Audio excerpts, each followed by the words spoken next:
with you. It's okay. You don't want to? What was your impression yesterday of the indoor session for 77 minutes? For 77 minutes, I think it was vintage Donald Trump. I think Donald Trump got up yesterday morning and said, I've had it. I've had it with this fake news hogwash. I've had it with my people spending time going out there and trying to rebut what they're saying. I'm going to go out there myself. I'm going to talk to the people. I'm going to answer every question. I'm done with this. And then we're going back to work. We're going back. We're going to talk to the people. We're going to North Carolina. We're going to Orlando. Enough of this hogwash. You know, it's interesting. The day before, there was some pushback in the mainstream media because they said, look, over the last 3 appearances, he's only asked questions of conservative media outlets, whereas yesterday he took all comers, and they didn't like the fact that he was talking directly at them and not just calling them fake news, but calling them very fake news. Watch. I turn on the TV, open the newspapers, and I see stories of chaos. Chaos. Yet it is the exact opposite. This administration is running like a fine-tuned machine, despite the fact that I can't get my cabinet approved. I just see many, many untruthful things. And I'll tell you what else I see. I see tone. You know the word tone. The tone is such hatred. I'm really not a bad person, by the way. No, that's how I won. I won with news conference and probably speeches. I certainly didn't win by people listening to you people, that's for sure. But I'm having a good time. Tomorrow they will say, Donald Trump rants and raves at the press. I'm not ranting and raving. I'm just telling you, you're dishonest people. But I'm not ranting and raving. I love this. I'm having a good time doing it. So, and of course, the press said he was ranting and raving, as he predicted. But they don't like him because he's going over the head of the press directly to the people on appearances like that, Twitter, stuff like that. Well, yes, and that's how he won. And I think that, look, if he just stood back and took what they're dishing out to him, for the next 4 years, he'll be out there trying to rebut or explain or be on the defense, as one of your guests said earlier. The truth is, he is not that kind of guy. He's not afraid of anybody. He'll go into the lion's den with the lions and come out the winner. He's done it before. And he's basically saying to everybody, I'm not afraid of you. And as you referenced earlier, he will call on the people who say, oh, he's not calling on me, Ma. He's really not calling on me. He'll call on him and call on him again. And what else do you want? You know, and he had a sense of humor. And America loves that. And you know what? The left wing can go crazy. The media can go crazy. But for the first time, I think America is starting to understand, you know what? This fourth estate, this media, for which there is no real oversight, is not really telling us the truth. And this guy, if anyone is going to bring them down, it's going to be Donald Trump. Well, you know, part of the problem for the stories that have come out regarding Russia and things like that, there's somebody inside the government who's actually got their hands on secret documents, and they're leaking it to the press. The press, you get that story, you're going to run it. But somebody inside the government, and yesterday Donald Trump talked a little bit about the leakers, they're going to find him and prosecute him. I don't think there's any question about that. And I had people predict that to me before Donald Trump took over as president, who said that there are people in the intelligence community who are so livid about what Donald Trump is saying about them that they will retaliate. And what you've seen is what they did. They were in a position to do it, and they leaked it. And this, by the way, they don't play around. And what the president has to do is make clear that he doesn't play around either and prosecute them for the leaks. I mean, this is classified information, serious stuff. And if they're going to play this game, and they are, because these are Obama people who are leftovers. And what Donald Trump needs to do is move into the bureaucracies and find out who the leakers are, because a lot of these people are very much embedded into the system. He has to find out who they are, and that's not going to be easy. Reince Priebus was just on with us, and he talked about the whole Russia situation and how he's dealing with it. I have talked to the highest levels of intelligence officials, and they have assured me that the New York Times story about constant contacts is grossly overstated and inaccurate. Trump saved the coal industry yesterday. These meetings, these days, these bill signings, these executive orders, they don't happen by accident. They happen because a lot of people are working very hard, but when you have to spend half your day putting out phony stories, obviously becomes a distraction. Jeanine, what's your reaction? And that's the truth. I mean, they've done more than any other president has done, I believe, in this short period of time. And I'm going to be doing my open on that this weekend. And yet they're constantly on defense. And they can't get their cabinet, a lot of the cabinet approved. And they want to do a job. And I think America's going to see they're going to do a job. And Ryan's just indicated what the president does. Look, this guy's a machine. He is a force of nature. You can't stop him. You criticize him, but you're not going to stop him. And Judge, let's talk about this group of ladies in Arizona. Their moms, their grandmothers, they're wearing T-shirts that say, haters gonna hate. They walk into Nordstrom because Nordstrom dropped Ivanka's line. They walk in there and they say, we wanna pick up the phone while we're in your store and we wanna cancel our accounts and we're gonna start shopping at Dillard's. They have a video of where they're holding wads of cash. I think we can play some of the video. Here it is, watch this. I've been shopping at Nordstrom's for 30 years, and because of your decision to drop Ivanka Trump, I will no longer shop at your store, nor will my husband or our 9 children or our 8 grandchildren. Going to Dillard's. Going to Dillard's. Headed to Dillard's to buy all kinds of stuff.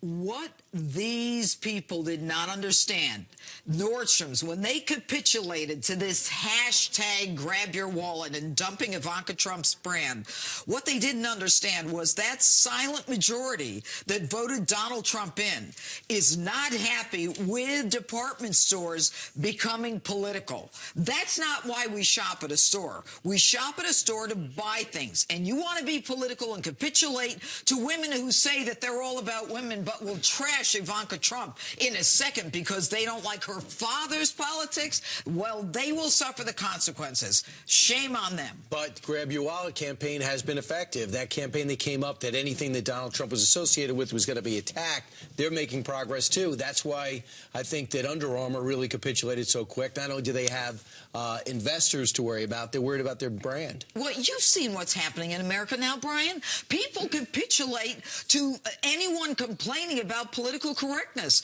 Sooner or later, they're going to get it that, you know, with Dillard's and Nordstrom, as so clearly stated here, people are not happy with that. But can you imagine 8 years ago, had some people started to boycott companies or organizations because they supported Barack Obama, all those people would be called racist. Oh, yeah, it's a different game now. And you know what? I think that what we've got to do is just, you know, stay on message. Ivanka Trump's brand, by the way, is up 21% in the last year. She is a strong woman. She is not going to capitulate either to some of these classless women who want to tear her down in spite of the fact that she's got a successful Wait a minute, line. her profits are up? Nordstrom's saying they're not. So is that fake news?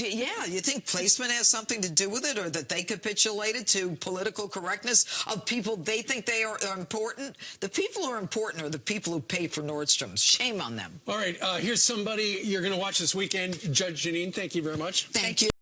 And the wall is going to be a great wall, and it's going to be a wall negotiated by me. The price is going to come down just like it has on everything else I've negotiated for the government.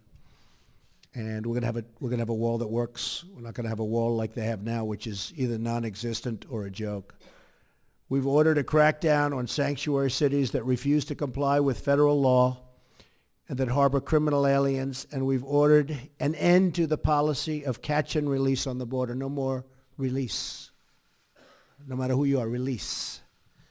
We've begun a nationwide effort to remove criminal aliens, gang members, drug dealers, and others who pose a threat to public safety. We are saving American lives every single day. Court system has not made it easy for us. And are even creating a new office in Homeland Security dedicated to the forgotten American victims of illegal immigrant violence, of which there are many. We've taken decisive action to keep radical Islamic terrorists out of our country.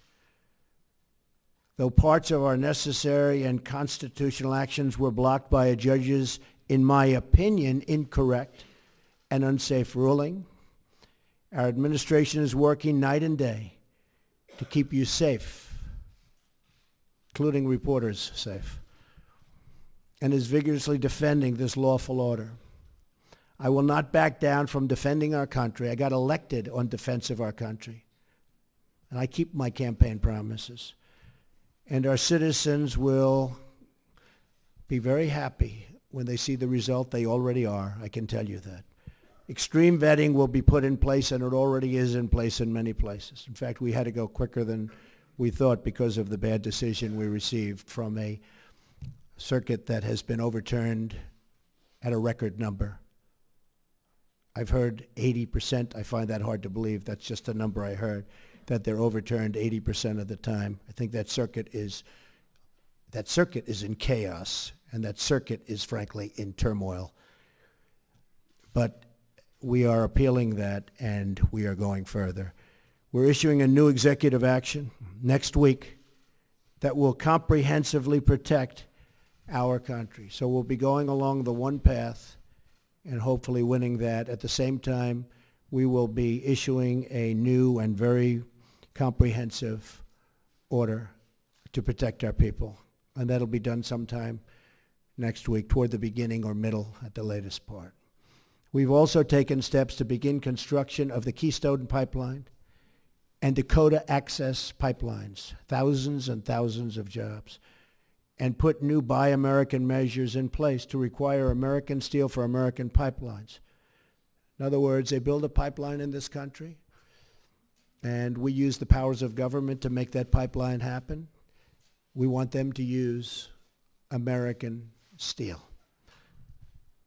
And they're willing to do that, but nobody ever asked before I came along.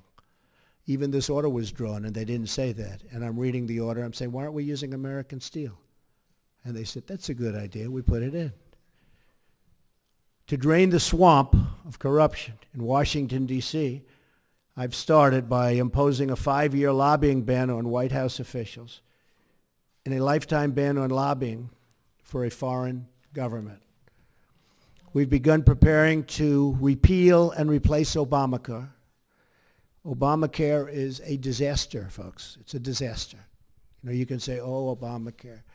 I mean, they fill up our rallies with people that you wonder how they get there, but they're not the Republican people that our representatives are representing.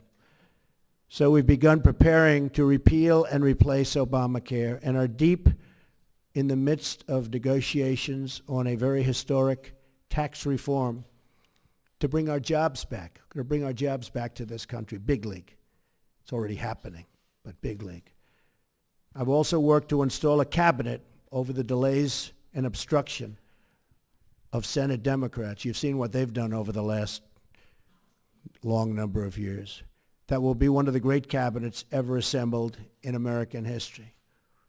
You look at Rex Tillerson is out there negotiating right now.